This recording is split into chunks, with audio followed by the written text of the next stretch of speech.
오늘은 수요 바이블 칼리지 26번째 시간입니다. 벌써 다니엘서를 함께 나누게 됐습니다. 여러분 다니엘을 잘 아십니까? 잘 아셔야 할 텐데요. 오늘은 다니엘을 통해서 하나님의 비밀을 전수받습니다. 다니엘서를 읽고 나면 하나님의 백성은 어떻게 살아야 하는가에 대한 해답을 얻습니다. 다니엘은 그렇다면 어떤 의미를 가진 이름일까라고 하는 것인데, 여러분 강의 하나 들으실 때 다니엘이라고 하는 이름에는 하나님이 나의 심판자 되신다라고 하는 의미입니다.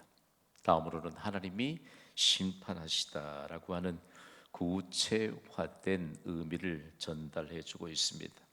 다니엘은 언제 태어났습니까? 유대 나라가 멸망하던 시기에 태어났습니다. 바벨론 왕 느부갓네살의 예루살렘 1차 침략 시기인 BC 605년에 유대 나라의 유수한 인물들과 함께 그가 바벨론으로 끌려가게 되었는데, 그의 나이 몇 세였지요? 15세였습니다. 중요한 거 여러분, 우리가 15세 때 우리의 믿음이 얼마만큼 성장할 수 있을까요? 다니엘서 읽다 보면 우리의 나이가 15세 때 과연 믿음이 얼마만큼 성장할 수 있을까?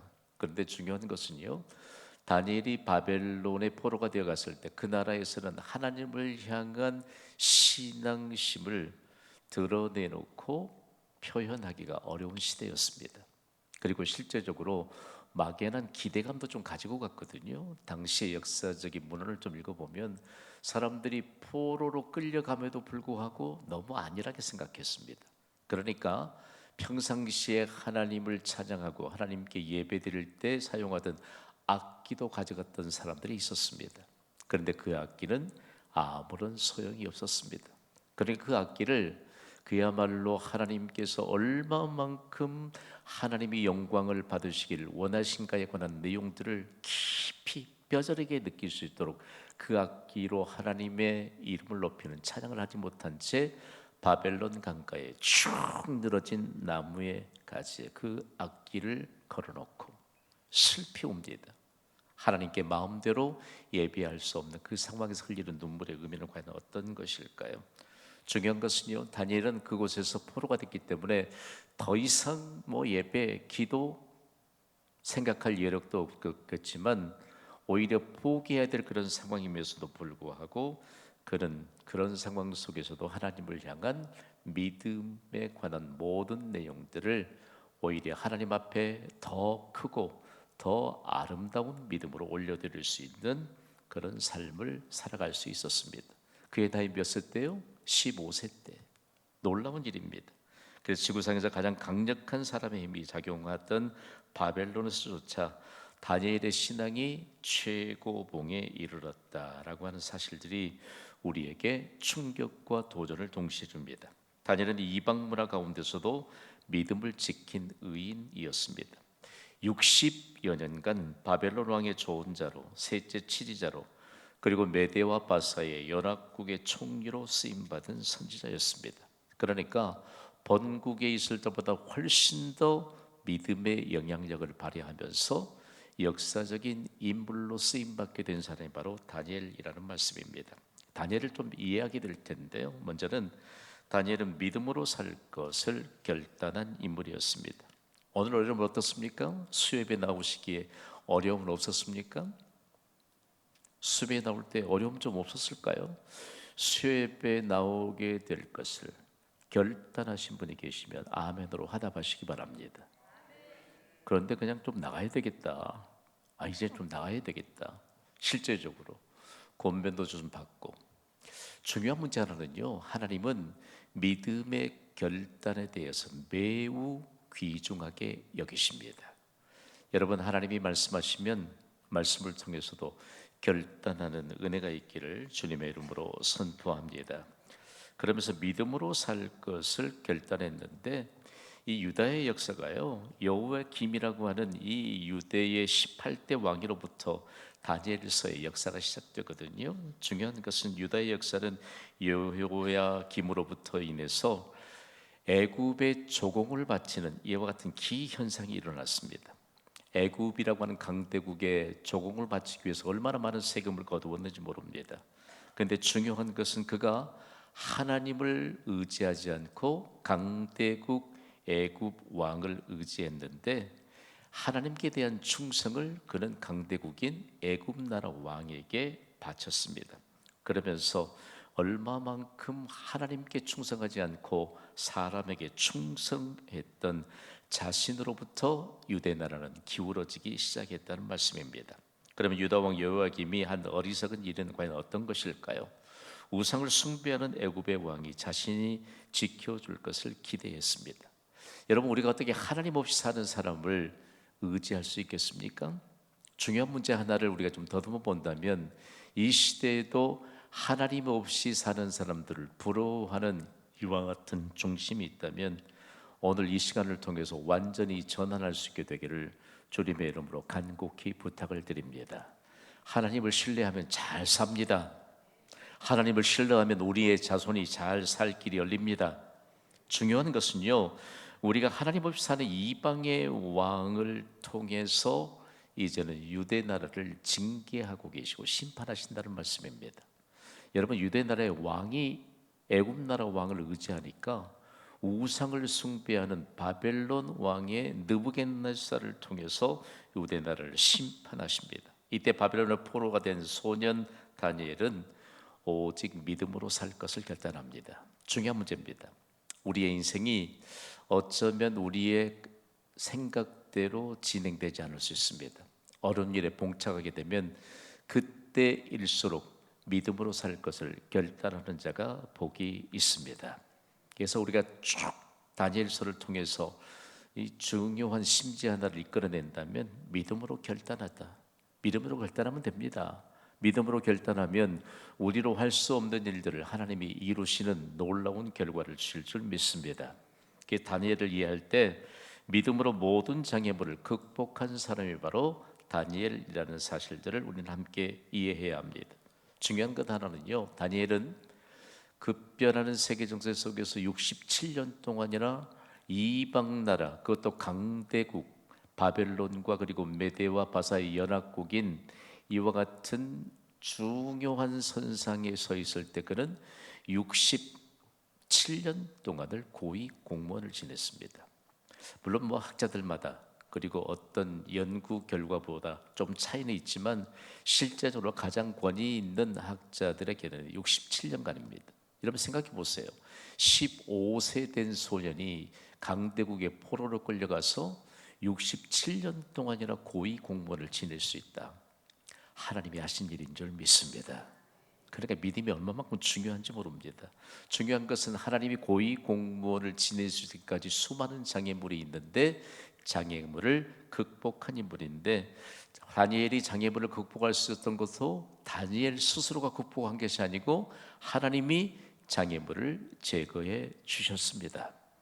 오늘 우리가 이런 새벽부터 기도했는데 오늘 우리 앞에 놓인 모든 장애물을 하나님이 친히 제거해 주셔서 오늘 이 자리에까지 오게 된 것을 믿으셔야 합니다.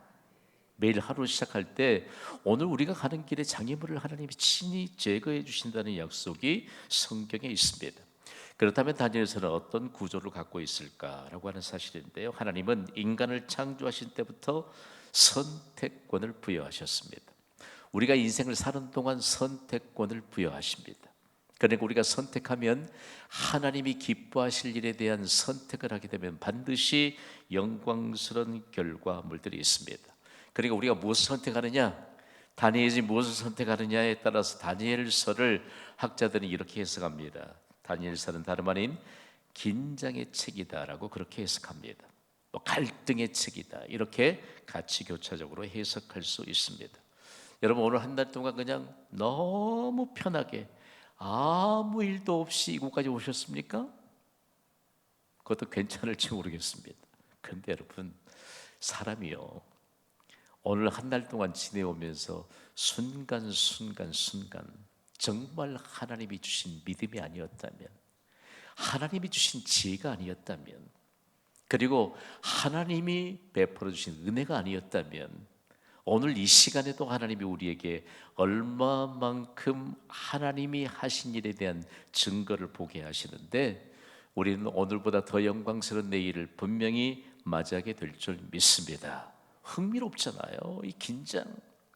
요즘 현대인들이 뭐 텐션이라는 단어, 영어 단어를 얼마나 많이 쓰는지 몰라요. 여러분, 중요한 문제. 어디 뭐 국가 간에, 저는 축구를 좋아하니까 뭐 국가 간 A매치를 할지, 그거 뭐 뻔해요. 한국이 뭐 3대 0으로 이겼다, 그거 다시 재방송 보면 흥미롭지 않습니다. 그렇지요. 그러나 항상 오늘 실제적인 경기에 임하면서 긴장 속에 살아가는 것, 다니엘서 읽다 보면요, 얼마만큼 우리가 영적 긴장을 늦추지 않으며 인생을 살아가는가를 볼 수 있다는 말씀입니다. 그렇다면 다니엘 개인의 역사가 맨 먼저 등장하게 되거든요. 먼저는 바벨론 포로 시대의 정황에 대해서 다니엘 1장 3절과 4절은 매우 명확하게 기록하고 있습니다. 1장 3절과 4절 말씀 우리 함께 읽습니다. 시작. 왕이 황관장 아스브나스에게 말하여 이스라엘 자손 중에서 왕족과 귀족 몇 사람, 곧 흠이 없고 용모가 아름다우며 모든 지혜를 통찰하며 지식에 통달하며 학문에 익숙하여 왕국에 설 만한 소년을 데려오게 하였고, 그들에게 갈대아 사람의 학문과 언어를 가르치게 하였고. 자, 다니엘서 읽다 보면 환관장이라고 하는 직책이 나옵니다. 왕궁에 거하는 모든 신하와 시종들의 책임자를 말합니다. 그러니까 왕의 버금가는 이와 같은 지위를 가졌고, 그리고 권한을 가진 사람입니다. 그런데 그를 통해서 강력하게 바빌론의 포로가 된 다니엘, 그리고 세 친구들에게 어떤 명령이 떨어졌느냐? 갈대아 사람의 학문과 언어를 가르치라라고 하는 이런 명령이 떨어졌습니다. 이것은요, 제3국의 실력자들을 바벨론 사상으로 무장시킨 뒤에 핵심 두뇌로 삼기 위한 정책입니다.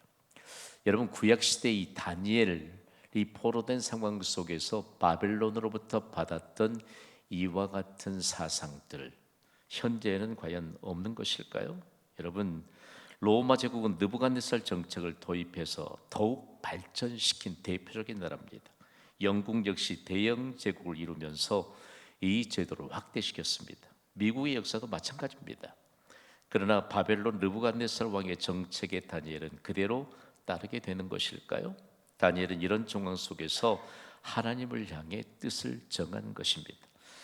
다니엘 1장 8절은요, 그 상황 속에서 어떤 상황에 대해서 펼쳐지는가를 기록하고 있습니다. 8절을 함께 읽습니다. 시작. 다니엘은 뜻을 정하여 왕의 음식과 그가 마시는 포도주로 자기를 더럽히지 아니하리라 하고, 자기를 더럽히지 아니하도록 황관장에게 구하니. 자, 중요합니다. 누구에게 구했지요? 황관장입니다. 이 사람은 하나님 없이 평생을 살아왔던 사람입니다. 그럼에도 불구하고 유력한 사람에게 자신의 뜻을 구하고 있습니다. 그럼 여기에 소리가 뜻을 정했다라고 하는 것은 어떤 의미일까요? 1번을 한번 읽어볼까요? 시작.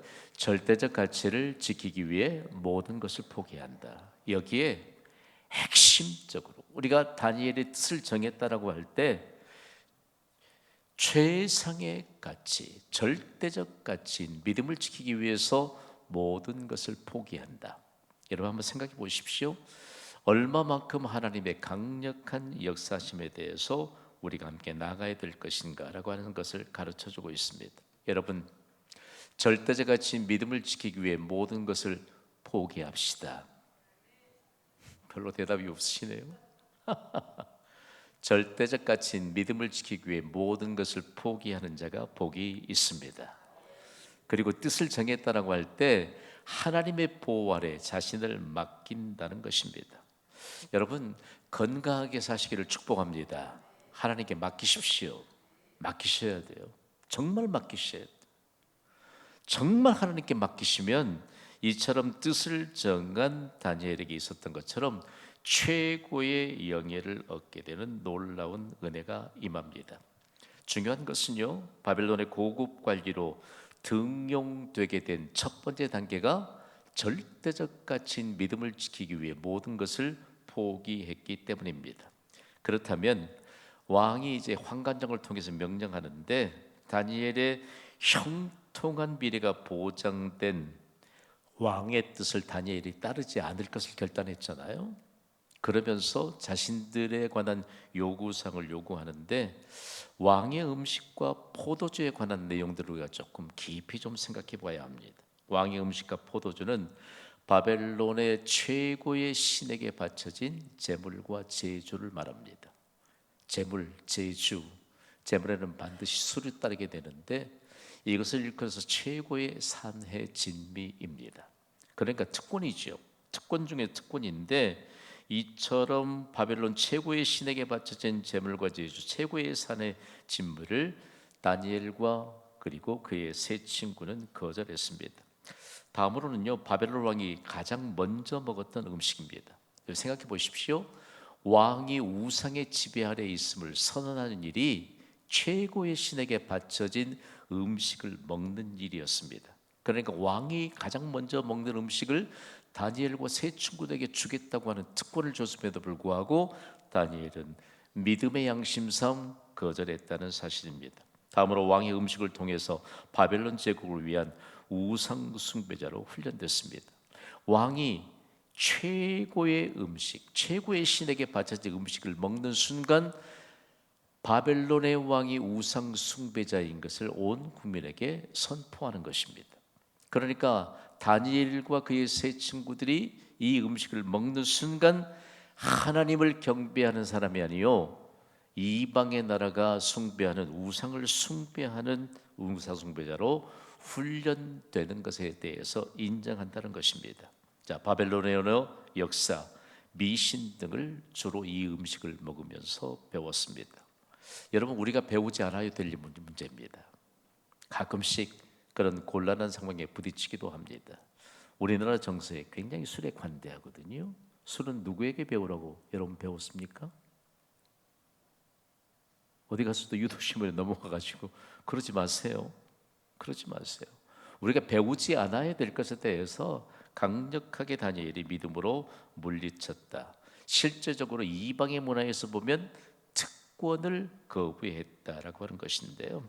느부갓네살의 뜻을 거부한 채 하나님을 향해 뜻을 정하면 어떤 결과가 있을까요? 우리가 좀 주목해야 될 내용입니다. 하나님은 유력한 자를 움직이십니다. 자, 다니엘 1장 9절은 이렇게 기록하고 있거든요. 읽습니다. 시작. 하나님이 다니엘로 하여금 황관장에게 은혜와 긍휼을 얻게 하신지라. 유력한 자를 움직이십니다. 여러분, 잘 안 통할 것 같습니다. 그러나 하나님을 향해 뜻을 정하면 하나님이 유력한 자를 움직이십니다.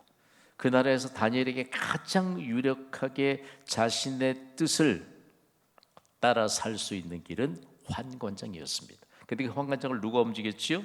하나님이 은혜와 긍휼을 얻게 하셨습니다. 중요한 것은요, 다니엘의 좀 역사를 읽어보면 환관장이 그저 그냥 다니엘에게 이런 모든 호의를 다 베푸는 것은 아니었습니다. 한 줄로 요약하면 다니엘은 메사의 모범이 됐습니다. 좀 기록할 수 있으면 적어보실래요? 나 연구하다가 너무 흥미로워요. 다니엘이 메사의 모범이 됐는데 항상 친절했습니다. 그리고 항상 단정했습니다. 그리고 항상 최선을 다했습니다. 다니엘을 연구하는데 오늘 이 시대를 살아가는 우리도 여러분 항상 친절하고 항상 단정하고 항상 최선을 다하면 하나님이 관심을 집중시켜서 모든 사람들보다 뛰어나게 하시는 놀라운 은혜를 베풀어 주실 줄 믿습니다. 다음으로 우리가 하나님을 향해 뜻을 정하면요, 담대함을 얻게 됩니다. 중요한 문제, 바벨론 왕국에서는 그 누구도 개인의 뜻을 말할 수 없습니다. 엄격하게 왕의 뜻을 따르는 것이 상식으로 통하는 것입니다. 그럼에도 불구하고 하나님을 향해 뜻을 정한 다니엘은 담대함을 얻어서 감독자에게 말했습니다. 그러니까 담대함을 얻게 된 그 결과가 무엇인가를 가르쳐 줍니다. 다음으로 하나님을 향해 뜻을 정하면 믿은 대로 이루어집니다. 예수님은 제자들에게 계속 가르치셨습니다. 그리고 믿음대로, 때로는 믿은 대로 이루어질 것에 대해서 가르쳤는데 예수님이 유독 심하게 야단하신 때가 있는데 믿음이 없음을 야단하셨습니다. 중요한 문제입니다. 여러분, 교회를 통해서 믿음을 배우는 것이 복인 줄 믿습니다. 그러면 어떻게 절대자인 왕의 지시가 있음에도 불구하고 포로된 자의 말을 바벨론 왕궁의 환관장이 따를 수 있을까요? 그러면 그 결과는 도대체 어떻게 드러나게 되었을까요? 다니엘 1장 15절은 이렇게 증가하고 있습니다. 읽습니다. 시작. 열흘 후에 그들의 얼굴이 더욱 아름답고 살이 더욱 윤택하여 왕의 음식을 먹는 다른 소년들보다 더 좋아 보인지라. 아멘. 비교가 되지 않을 만큼 왕의 산의 진미를 먹인 다른 소년들보다도 훨씬 더 영광스럽고 윤택해 보였다라고 하는 사실입니다. 그러니까 온 세상을 향한 메시지가 선포됐는데 하나님을 향해 뜻을 정하면, 그런데 여기에서 여러분 우리가 한 가지 오해를 덜어내야 합니다. 다니엘과 세 친구들이 채소를 먹었기 때문에 얼굴이 더욱 아름답고 살이 윤택해졌을까요? 더 좋아 보였을까요? 그렇지 않습니다. 다니엘이 뜻을 정한 뜻을 따라서 하나님이 은혜를 베푸셨기 때문이라는 사실을 믿으시기 바랍니다. 성경을 오해하면 뭐 채식을 해야 이렇게 아름다워지고 윤택해지고 더 좋아 보인다? 아니라는 말씀입니다. 이 말씀을 잘못 해석하면 엉뚱한 주의를 이처럼 고집하는 사람들이 생기기 마련입니다. 다음으로 이방 나라들에 대한 예언이 2장에서 7장에 기록되고 있습니다. 실질적으로 다니엘은요 1장의 1절부터 마지막 절까지 내용을 살펴보면 다니엘서를 온전히 꿰뚫을 수 있는 광범위한 메시지를 받을 수 있습니다. 자, 이방 나라들에 대한 예언. 중요한 것은 하늘을 찌르는 바벨론 권세가 누구로부터 왔느냐라고 하는 사실들을 기록하고 있습니다. 여러분에게 도전합니다. 하늘을 찌르던 바벨론의 권세는 누구로부터 왔습니까? 하나님으로부터 온 것입니다. 사도 바울이 로마 제국 심장부에 세워진 로마 교회를 향해 권세가 과연 누구로부터 온 것인가 명확하게 해석하고 있습니다. 그렇다면 중요한 것은요, 당시의 바벨론의 왕의 이름 앞엔 우는 아이도 울음을 뚝 그칠 정도였다고 합니다. 자, 우리 어린 시절에 우리 할머니들이 들려준 얘기 많이 들었습니다. 어떤 때 여러분은 울음을 뚝 그쳤습니까? 호랑이 온다, 호랑이. 호랑이 온다. 그런데 여러분 바벨론 왕의 이름만 얘기해도 울던 아이가 울음을 그칠 정도로. 그런데 실제적으로 사람을 살리는 일도, 그리고 죽이는 일도, 높이는 일도, 낮추는 일에 대한 권세를 바벨론 왕이 갖고 있었는데 실제적으로 바벨론 왕에게 준 권세가 하나님으로부터 왔다는 사실들을 다니엘서 2장에서부터 7장까지 기록하고 있다는 말씀입니다. 자, 세상에서 가장 높은 자로 여김을 받았던 벨사살 왕은 자신이 가진 힘으로 하나님이 가장 싫어하시는 일을 하다가 결국 심판을 받고 말았습니다. 자, 하나님을 모독한 벨사살 왕이 등장합니다. 벨사살은요 얼마나 강력한 힘을 가졌는지 모릅니다. 그런데 벨사살의 힘이 어떻게 성경을 통해 증거가 되었느냐? 그의 영향력으로 하나님을 모독했습니다. 잘 원고를 잘 안 보고 편집을 하는 경향이 있는 것 같아요. 자, 1번 한번 읽어볼까요? 시작. 유력한 자들을 움직였습니다. 자, 그가 어떤 사람들을 움직였느냐? 왕과 귀족과 왕후와 후궁들을 움직였습니다. 이때 대략 1000명의 넘어가는 사람들을 움직였는데 이 사람 모두를 어떻게 했지요? 술에 취하게 했습니다. 그리고 다른 신들을 숭배하게 했습니다. 여러분, 우리가 일평생 사는 동안 힘을 공급해 주시고 우리에게 권위를 더해 주셔서 진정한 힘 있는 인생을 살아가기를 주님의 이름으로 축복합니다. 돈도 힘이 될까요? 건강도 힘이 될까요? 여러분, 명예도 힘이 되겠지요. 그런데 하나님이 주신 거 가지고 뭘 하느냐? 벨사살처럼 살아서는 안 된다는 말씀입니다. 중요한 문제입니다. 절대로 벨사살처럼 살아서는 안 되는 것입니다. 하나님의 진노가 임하는 우상숭배의 자리와는 다른 축복의 자리로 이끌어야 합니다. 우리가 기도할 때요, 하나님 앞에 그런 기도 얼마든지 할 수 있습니다. 하셔야 합니다. 하나님, 내게 많은 물질 맡겨 주시옵소서. 내게 더 좋은 건강 주시옵소서. 제게 명예도 주시옵소서. 다만 우상 숭배가 아닌 축복의 자리로 수많은 사람들을 인도해 갈 수 있는 영향력을 나타나게 해달라고 기도하셔야 합니다. 다음으로 하나님의 진노와 바벨론의 멸망이 많은데 벨사살이 가진 영향력으로부터 바벨론이 멸망하게 됐습니다. 잘 보십시오. 하나님으로부터 온 권세, 바벨론 왕이 가진 이 권세를 잘못 사용하다가 결국은 하나님의 진노가 임하여 바벨론이 멸망했습니다. 자, 다니엘 5장 25절은 이렇게 기록하고 있습니다. 우리 함께 읽습니다. 시작. 곧 메네메네 데겔 우바르시니라. 아멘. 자, 기록된 글자는 이것이니. 자, 히브리어로 보면 메네메네 세어서 끝나게 하셨다. 데겔 저울에 달아보니 부족하다.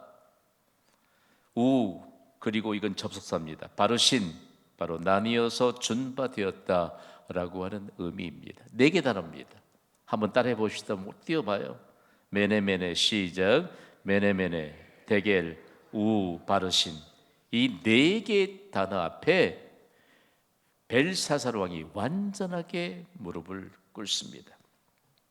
우리 속담에 이런 말이 있잖아요. 하룻강아지 범 무서운 줄 안다 모른다 모릅니다. 중요한 문제입니다. 여러분, 우리가요 잘못 오해할 때 있습니다. 하나님이 우리에게 물질을 맡겨주셔도 건강을 주셔도 그리고 어떤 명예를 주셔도 그거 잘못 사용하니까 그것은 결국은 하나님의 진노의 대상이 된다는 사실을 가르쳐주는데 하나님을 모독한 바벨론은 멸망했습니다. 다니엘 5장 30절과 31절입니다. 우리 함께 읽습니다. 시작. 그날 밤에 갈대아 왕 벨사살이 죽임을 당하였고 메대 사람 다리오가 나라를 얻었는데 그때 다리오는 62세였더라. 자, 중요한 문제 하나. 이때 수많은 이 전 세계적으로 유수한 학자들이 다니엘서를 유독 관심 있게 연구하다가 이런 내용으로 전 세계인들에게 하나님의 메시지를 전파했습니다. 특이한 일입니다. 하나님의 나라, 하나님의 시간만 영원할 뿐이다.